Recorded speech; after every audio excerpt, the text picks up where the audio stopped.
Yeah. Single 40 podcast. Let's go. So this week we want to get back into the stream of positivity after last week. We're going to get back on the Make Walking Street Great Again campaign. So what we're going to do over the next few weeks is we're going to go over the bars that we like to go to, and on the podcast talk about the bar, why we like going there, and we'll have some footage of our escapades in the background on the podcast. So the first one we're going to go after today is Atlantis. And the reason we picked Atlantis is that's the first bar I ever set foot in on Walking Street, and same for Glenn. Yeah, Atlantis, man. So yeah, no, Atlantis is a good time. Good memories for sure. So Atlantis is a cool spot. It's very big. You know, it's got, I believe, 3 stories on it. A lot of space, really good for a big group to go in and party, and very good service and a lot of girls. So as you're listening to us talk, you're going to be seeing some of the footage of when we go party in there. Like I said, we want to get back on the positivity train, and so we're going to, talk about the good times we've had in Atlantis. That's, like I said, the first one I walked into, and I was amazed when I walked into that place, not knowing what I was getting myself into, and just seeing the stage and the production that was going on was just kind of mind-blowing after traveling for 24 straight hours and thinking my night was over and then getting drugged down to that place. Yeah, I mean, similar experience as you. I mean, I believe you didn't let me stay in. You're like, we got to go. Gotta go. And yeah, I mean, when you walk into that place, I mean, all the bars there, you just have no idea what you're getting yourself into, right? And the amount of people, girls, and the atmosphere, right? So it's one of those things where, I mean, you can't really explain it. You just have to live it. You have to do it. And when you go, it's one of those, you're just like, whoa, it is fucking awesome. And yeah, I mean, that's why we went back. We used to go back all the time. We never went anywhere exactly else, so just to back up a little bit, like, we talk about this all the time, but our whole mission behind the channel, the podcast, the coverage of Angeles City is to showcase the fun we've had there and why we like going, and that's the shit we're going to talk about and keep doing, and we're going to keep going and keep sharing our experiences. And we don't want to talk about the past. We want to talk about the present to the future, right? And obviously we will talk about the fun we've had in the past, but we don't want to dwell on if there's a Korean or there's not enough girls or we miss all the guys that used to walk around the street like a lot of these idiots keep talking about. Yeah, it's a weird thing. I don't get it. So we'll just, move forward on, the different bars we've been to. And like I said, start with Atlantis today. And like you're saying, it's like nothing you've ever experienced, and fortunately for us, we're capable of filming in the bar, and that's what we want to show people is what you can do inside and the good time you can have.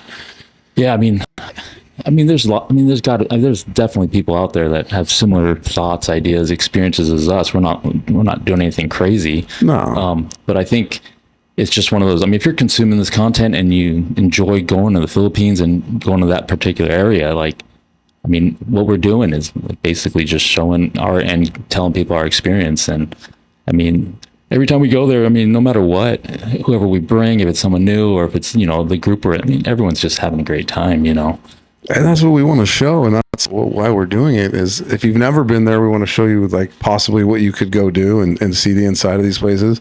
If you have been, you know what it's about, and you can't be there right now. So watch one of the videos to get the taste and the feeling back and maybe motivate you to book the fucking flight and go again or whatnot. So, I mean, that's what's behind all of it. So, I mean, back to Atlantis, it's definitely a place you can go into and spend a lot of money if you want. Like me and Glenn used to go in there. That used to be the only place we went because that's all we knew. I mean, we'd go in there and we had such a good time. We never really saw a reason to leave. Yeah, and as like the bar got bigger and like you're getting drinks for people, having a great time. Like the night's over and you're like, there's no plan to move. There's no more money left, right? And there's no more money. I mean, how many times have we like had to go back to the hotel, grab cash, and no, totally. It's been there's always good times over there. I mean, back in the day, we'd ring up a 50,000-60,000 peso bill pretty quick. And for us, that was a lot of money at the time. So it was like, we had to, that was like our night, once we spent that, it's like, all right, we got to cash it in and come back tomorrow because we can't spend everything we brought. I want to say it took us a couple trips to just pay attention to the bill. Cause I mean, I want to say the first couple, we just blow all our money and then we'd be like, fuck, like trying to figure out like, where do we go wrong? Like, how do we spend all this money? And then It's like, oh, we bought fucking everyone drinks. And Well, part of it's Monster, who you've guys seen on the podcast. That guy, he does his own thing at the bar with us. So me and Glenn will be like sitting in a booth, hanging out, getting massages from the massage girls, having some drinks, watching the show. And he's off, maybe a booth or two over with a stable of ladies, buying them all drinks, and, throwing it on our tab. And next thing you know, it's like, wait, how did we spend all this money? Oh, the Monster did. yeah, I think like over time too, like girls knew to just go straight to him. Yeah. And like we'd be like, oh, dude, they know. They must know. No, definitely. So it's not a scam. It's just when you're there having a good time and you're spending money and girls are asking for drinks, you're saying yes. Yeah, the girls' drink scales up, like 3-to-1 or whatever. So you got to be aware of that. But the bigger the party you want to have, the more girls you can bring into it. So I mean, it's pretty simple. I mean, it's hard to understand. I mean, people. I mean, I get it. No one wants to get taken advantage of or scammed. But it's like when you go to places like that, like if you're not paying attention, man, it's on you, right? Which we've learned. They bring you the ticket every time. Yeah. After you order a round of drinks. So it's like if you can pay attention to it if you want to, and you can question it if you think. You always hear this like bill padding bullshit. And it's like, dude, that's your own fault for not paying attention. Yeah. And I mean, it happens in Thailand. I mean, Mac TV was telling us that shit. People don't pay their bills, they get pissed. And it's like, I mean, when you go to places and you're going to drink a bunch and you're going to have a good time, like if you're not paying attention or if the people you're not, with, yeah, like that's just going to happen. And I mean, if you want a big party or if you just want to have a bunch of girls or however you want to define it, like there might be a drink or two that gets thrown onto your tab. It's like, it's not the easiest to pay attention to. I don't think the waitress is out there like, oh, I'm going to steal a drink for her and I'm going to steal a drink for her.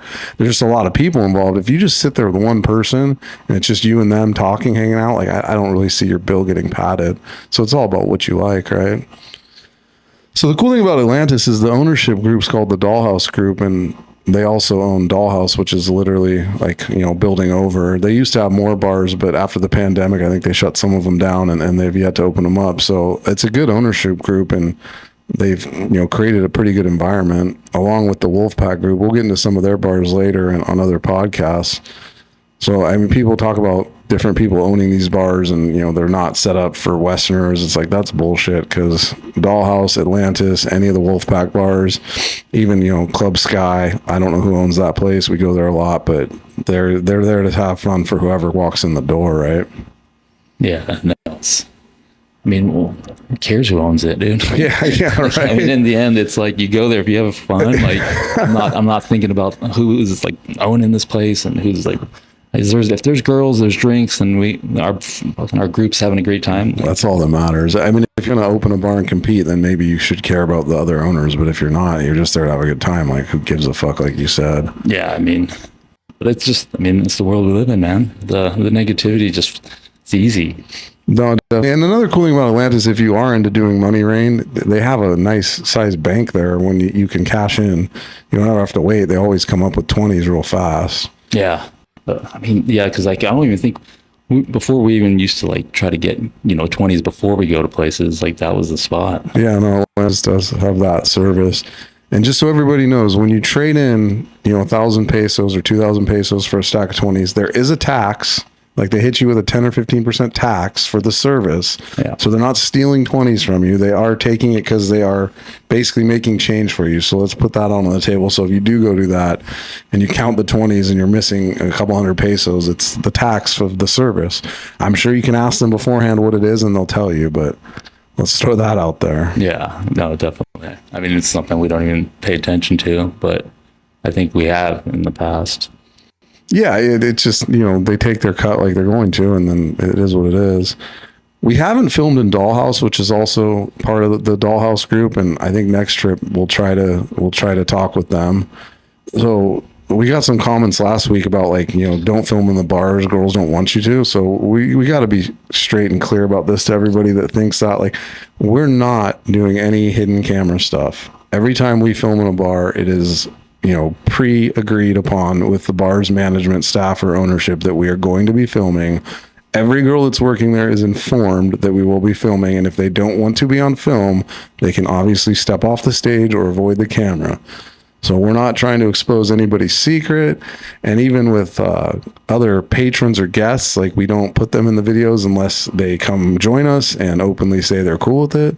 So I want to throw that out there because we've been getting a lot of comments about doing, don't filming in the bars. It's like, no, we're approved to do what we're doing. So if you don't want to be on film and you see us, go the other way. And I mean, if we're not supposed to, like, someone would tell us not to. So, I mean, so it's like, obviously we started filming without like having the channel and the pre-setup of talking to the management and whatnot, but we'd start spending a lot of money. We'd break the phone out to show, to send a little clip to a friend or something, and nobody had an issue with it then. So, and you can see the way girls react if you pull out a camera. If they don't want to be on it, like they'll hide their face and leave. It's happened, right? I mean, some of them, with all the footage we have, like there's people covering their face, and I'll never put them on there. So exactly, we'll edit it out. So like occasionally, if there's a misunderstanding and somebody doesn't want to be on, you can tell when you're editing the film, right? Yeah, I mean, and then you just move them out. And if someone like tells, hey, like get me off that shit, like re-edit it or something, I don't know, but whatever. I mean,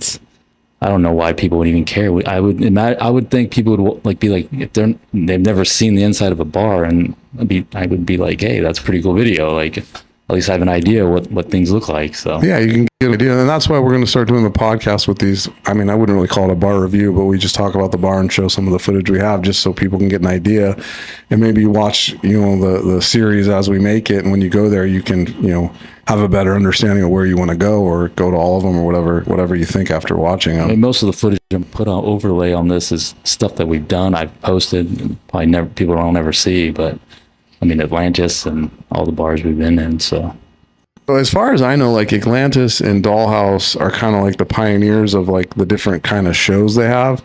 They break them down. They have like, they have different names for them, like Starlight Girl and models and different, things. Oh yeah, like the shows. Yeah. So like, I know XS does it too. And the smaller bars obviously don't have the stage for it, but Atlantis and Dollhouse, they have, girls that can dance on those poles that are just unbelievable athletes that do crazy, huge pole type of dancing stuff. And we're not talking about strip clubs, because these places aren't strip clubs, but it's like literally these girls go on these things and like do some crazy shit that's pretty cool to see. And then they'll have, choreographed dances where they're all like in matching outfits and whatnot. And then they'll have, just the model type girls that come out and dance. So there's definitely a entertainment factor to it. So if that's something you want to see, or that's your thing, I recommend those 3 big bars: Atlantis, Dollhouse, XS. I'm sure there might be some other ones. I know Genesis does a little bit of that, but like the smaller ones like Club Sky and Star, they don't have as big a stage, and they don't really have the dance shows. So that's definitely something you can see. Las Vegas is another one that has some shows to it, but Atlantis, I believe, and correct me if I'm wrong in the comments, I believe they're like the pioneer of it. Like I think they started the whole. Oh really? Yeah. I mean, fuck, I have no idea. It's from what I was told from when I first went. They were the first one to like create like the westernized style of club with 3 stories and dance shows and all that stuff. So if I'm wrong, let me know. I'm sure somebody will. But I mean, looking back, it's like, how many times we've been to Atlantis, it's hard to pick out like one experience that's the best. I mean, I think for me, probably my second trip there, I don't think it was my second trip inside the bar. I think it was the second trip we went on, which was your first trip, was my best experience, just because I got to take you guys there for the first time. Outside of the first time I walked in, I was kind of just mind blown and just totally thought it was amazing, but it was more fun actually bringing you guys and showing you guys and watching your guys' reaction. So I think for me, that night, I can't give you any details of that night because it's obviously over a decade ago and we were, drinking and hanging out. So I don't really remember what happened, but I remember just being so excited to show you guys and then watching your guys' reaction and faces. Yeah. I mean, it's like all the times we've been there, it's kind of all like mashed up in my brain. Like it's like one big memory, but I mean, for the most part, like every time we go and then like we go upstairs and it's like when you sit up top and you're like overlooking everything, it's just, I don't know. It's one of those, like, you just feel like you're like, you're sitting like VIP, and like having a good time. And then we start throwing money off of that stage or off the balcony and stuff. It's, yeah, I mean, they make you feel special there, right? Yeah. And they also have the rubber bands on the second stage where you can shoot the money down at the girls trying to grab or like the money. even across, because a lot of those girls up top, like, when you're throwing money down, like they don't get cash, right? that's why we started like having the girls we're with like go on the other side and Go around the third level Yeah, and start throw it throwing. down. So, I mean, in the end of the day, the goal is to, try to get everyone, a little piece because obviously everyone's working. So, I do remember one memory of that place. It was the first time I learned about the bell, like ringing the bell. They had, they have like the things you can pull with all the balls that come down, and girls put up balls to get money for it. But there's also a bell there. I don't remember what, I think it was like, I don't know, 10 or 15,000 to ring the bell, and it buys everybody a drink. And I remember getting educated on it, and we sent Matt to go do it. And then they brought out, like, they asked what we wanted as the drink. And I think at that time we were just sticking to like San Miguel Light. And they literally brought out like 3 cases of San Miguel Light and just passing around to like everybody in the bar. So that was a good memory and experience. That's the first time I learned about ringing the bell. that's right. And then I want to say like one of the first trips we were there, like somebody pulled all those ping pong balls went flying everywhere. And I remember thinking, like, what the hell is that? Everyone's going crazy. They also, on like one of the side walls, they write your name down after you ring the bell. I think they probably ran out of room and stopped doing that, but I remember learning that too, which is pretty cool. And also just learning the fact that like once you start, having a good time spending money, you can request, music too. Like, Yeah. I never really realized that. These are all things we learned in Atlanta. And that's probably the reason why we, because once we started going there a bunch and like getting to know everyone, it was like, became like, oh, this is our place, Yeah, so shout out to the staff. The manager's name's Agnes, so shout out to her. She's awesome. We always, She's still there too, right? Yeah, she's still there. I think she's been there from day one, and she actually always comes and sits down with us, which is cool. And when we hang out with her and talk about, I think she's like the big reason why we started to like not worry about the bill. Because remember we sat her down one time and we were like, let us know when it hits this, Yeah, when we hit this amount, stop us. And like she, and then she would, and then I remember like being like, all right, and then let her handle everything. Yeah, she's a good, trustworthy manager, so you can obviously ask for her if you go there, and she'll take care of you. Yeah, I haven't seen her in a while because we haven't been over there in a minute. Yeah, I mean, we should pipe in there. I think we're 62 days out from the next trip. We should definitely stop in there. I definitely want to get into Dollhouse too, so we can add that to the series. Yeah, Dollhouse is the way it's set up is cool too. I mean, there's that second floor, and those were like the big bars, right? Like when we first started going, and they were always packed. And yeah, it was good times. I mean, that's one of the paramount things for us, and always has been, is having the room to, because we never, obviously it's never just, one or two of us. We always have friends, and then we have our friends that live there. We have the family that lives there, and we never roll with a small group. Even back when we started this, like obviously the entourage has gotten a lot bigger, but even back then it was 6 people minimum. So it's like we always needed to find a place where we could all sit down together and enjoy. And that's kind of what always led us back to Atlantis, is they would always reserve an area for us, and they'd make it easy for us to do that. And then Dollhouse as well, they got that second story. I don't think I've ever even like sat on the first floor of that place. I think every time we go there, it's the second deck at Dollhouse. Yeah, it's always upstairs.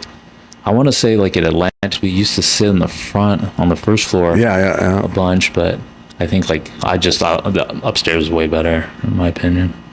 They got good air conditioning in that place too. It's always nice and cool. I don't know. They used to have that Who Let the Dogs Out party, and they would switch it from different Dollhouse group locations. I don't know if they do that anymore, but should ask Agnes and find out, because that was always a cool event, because it's tied in with the Scorebirds Hotel where they have the Sunday pool party. Yeah, and they would do the different bars, right? Would have their own group of girls, and they would do these contests and stuff. Yeah, back then the pool party was every Saturday, and then the Who Let the Dogs Out party was every Sunday evening, and that was in the bar. Obviously, the pool party was at the Scorebirds Hotel, and the Sunday Who Let the Dogs Out was pretty cool, because it was the same kind of like idea where, they had Club Asia, they had Ponytails, they had Tropics, and there'd be a group from each bar that would come out and perform, and like it was like a contest really, and the winner would get the most beads or whatever, and that would like pay them out money. So that was always a cool event. And then they had hors d'oeuvres and finger foods. And what was the bar that was connected to Dollhouse on the back end and it shot you out over on Crystal Palace? Oh, that's what it was. And then Club Asia was down the street, kind of by Sensations. You could go from like where Scorebridge is on the side, on the back road. The back door, yeah. All right. I don't think the Crystal Palace one I don't know No, if it's still there. no, behind Dollhouse. It's definitely not there, but I think it's another bar. But I just remember you could walk through that, right? Yeah. It's crazy. Long time ago. Yeah, so I mean, it's definitely changed, right? But it's still there for fun. It's still a great fucking time.